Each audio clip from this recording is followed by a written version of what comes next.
Hello, everybody. Welcome to our 5-minute daily devotionals for today. This is a series of short videos sharing some thoughts on a passage mula sa ating Moravian Daily Text Readings. And today we continue on sa ating pag-aaral ng bago nating book, the book of Colossians, the letter of Paul to the believers in Colossae. And from yesterday's video, we understand that Paul commends the Colossian believers sa kanilang pananampalataya, sa kanilang devotion to Christ and their love for fellow saints. And that he prayed that they would grow in their knowledge of God's will for their lives with wisdom and understanding, and that they would carry it out and live it out with the power of God at work in their lives. Today, we'll be looking into the preeminence of Christ and how it is that Christ is central sa kanilang pananampalataya. In verse 15, we read, describing Christ, Paul says, He is the image of the invisible God, the firstborn of all creation. Haven't you realized that there are not many people who actually saw God? And those who do run the risk of succumbing and dying. Nobody sees God and lives. And yet, in His love and His wisdom and in His power, He made Himself known to us in the very person of Jesus Christ. He is literally the physical manifestation ng Diyos. If you want to see God, look at Jesus. He is the image of the invisible God. He goes on to say, Paul, describing Jesus, for by Him all things were created. Sa pamamagitan ni Kristo, lahat ng bagay ay nilikha. In heaven and on earth. Lahat ng bagay. Okay? Visible and invisible. Yung mga nakikita at mga hindi nakikita.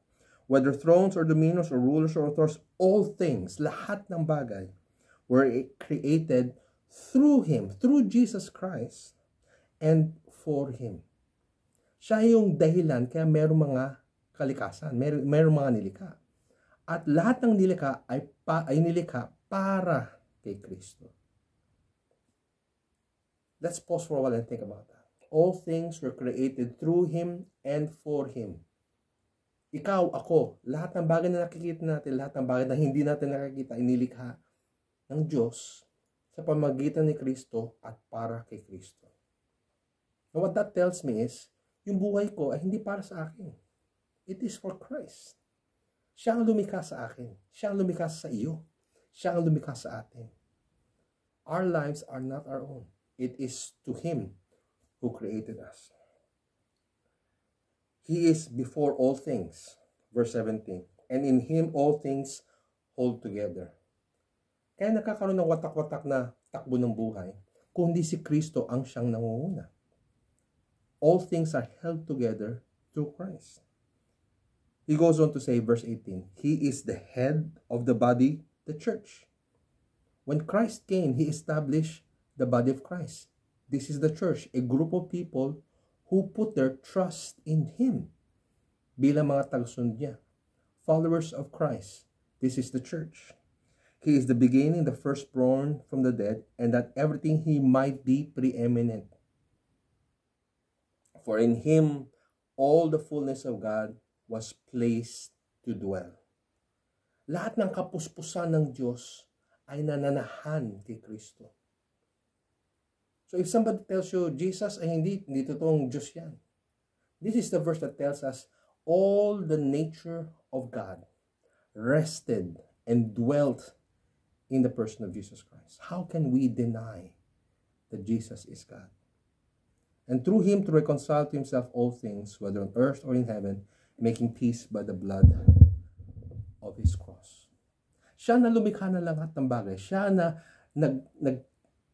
nag-unite ang lahat ng bagay. Siya ang magre-reconcile sa lahat ng bagay. Dahil sa kasalanan, nagwatak-watak tayo, napalayo tayo sa Diyos. Pero siya na lumikha sa atin can bring us back together. We are reconciled through Him, our Messiah, our Savior. Why? So that we may present ourselves holy and blameless, banal at walang kapintasan. Verse 22. Now, how do we do that? How do we allow God, through His Son, Jesus Christ, and through the inwork of the Holy Spirit, present to himself, tayo bilang banal at walang kapintasan. Verse 23 gives us the clue. If indeed you continue in the faith, kung tayo magpapatuloy sa ating pananampalataya, sa ating pagtitiwala kay Kristo, stable and steadfast. Hindi yung pabanjing-banjing, hindi lumilikot, kumakaliwa, paliko-liko, lulubog lilitaw. If we continue, hindi ko sasabing hindi tayo manghihina, but if we find ourselves strengthened and stable and steadfast, not shifting our hope of the gospel, not shifting away, not moving away from the hope of the gospel.